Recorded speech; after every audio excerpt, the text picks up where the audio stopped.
Demokratskoj stranci Srbije danas je održana konferencija za novinare sa temom Lokalni program razvoja poljoprivrede od 2011. do 2016. godine. Razvoj poljoprivredne proizvodnje i očuvanje agrarnih resursa predstavlja jedan od suštinskih programskih prioriteta Demokratske stranke Srbije. Poljoprivreda je privredna grana Srbije koja ima pozitivan spoljnotrgovinski bilans i kao takva učestvuje u spoljnom izvozu sa 1/4.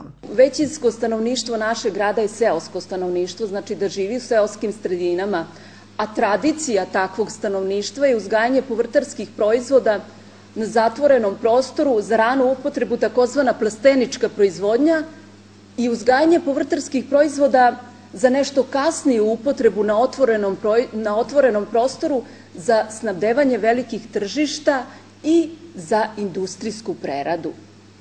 Osim povrtarstva koje je tradicionalno razvijeno u našem kraju, važan segment poljoprivrede pripada voćarstvu i stočarstvu.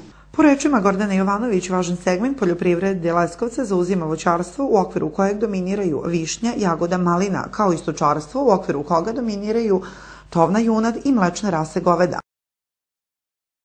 Poljoprivrede, Demokratska stranka Srbije poljoprivredu sagledava u 4 pravca, i to razvoj povrtarsko-raktarske proizvodnje, razvoj voćarstva, razvoj vinogradarstva i razvoj stočarstva. Grad Leskovac ima tradicionalno razvijenu drvnu industriju koja eksploatiše šume u državnom i privatnom vlasništvu. Zato treba ići na meru povećanja površina produktivnim šumama, ističe Gordana Jovanović, predsednica resora poljoprivrede Gradskog odbora Demokratske stranke Srbije.